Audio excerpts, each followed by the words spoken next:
Tu te répètes parfois une phrase avant un examen, un rendez-vous, une opération. Une part de toi y croit. Une autre se dit que c'est ridicule, que les mots ne changent rien au corps. En 1926, la presse scientifique traitait Émile Coué de charlatan. On riait de sa méthode dans les journaux, dans les amphithéâtres, dans les dîners. Un siècle plus tard, les mêmes laboratoires lui donnent raison. Un pharmacien de province avait découvert, presque par accident, que l'esprit soigne parfois mieux que le remède qu'on avale.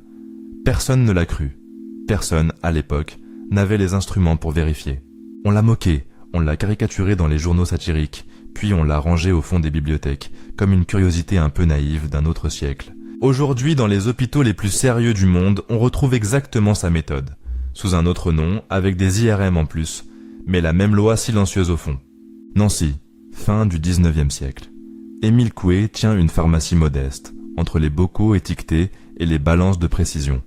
Il observe ses clients depuis 20 ans, sans jamais vraiment les comprendre. Un jour, une cliente exige un médicament précis, il n'en reste plus en réserve. Par prudence, pour ne pas la renvoyer les mains vides, il lui prépare une solution neutre, sans aucun principe actif. Quelques jours plus tard, elle revient, elle est guérie, et elle jure que ce remède est le meilleur qu'elle ait jamais pris de toute sa vie. Coué ne dit rien, mais il note tout. Il recommence. D'autres patients, d'autres bocaux presque vides, remplis de sucre plutôt que de principes actifs. Le résultat se répète, encore et encore, trop souvent pour n'être qu'un hasard de plus. Ce n'est pas la molécule qui agit ici, c'est la certitude du patient au moment d'avaler. Coué vient de toucher, sans le savoir encore, l'un des mécanismes les plus puissants de l'esprit humain. Coué quitte peu à peu la pharmacie pour observer un phénomène plus étrange encore.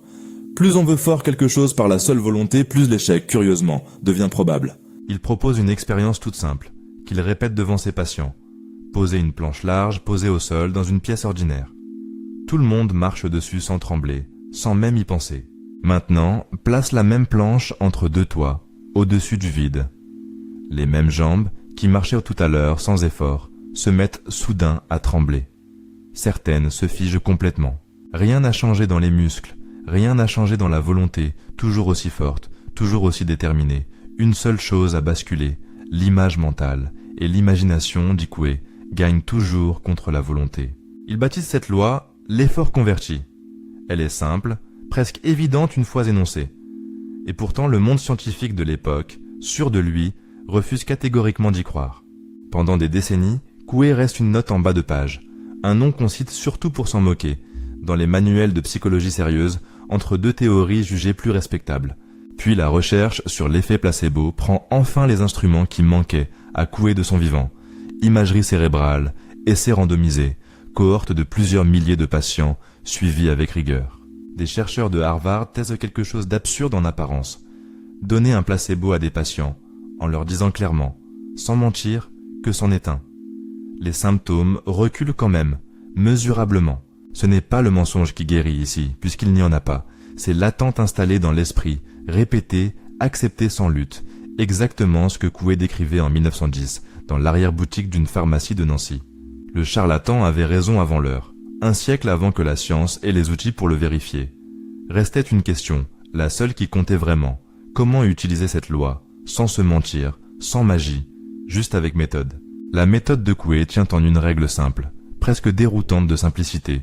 Ne jamais forcer, seulement répéter, pas de volonté crispée, pas de combat intérieur contre soi-même, juste une phrase qui s'installe. Chaque matin, chaque soir, la même phrase, dite sans effort, presque distraitement comme on respire.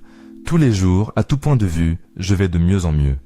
20 fois, sans y penser trop fort. Ce n'est pas la phrase elle-même qui compte, aucune formule magique là-dedans.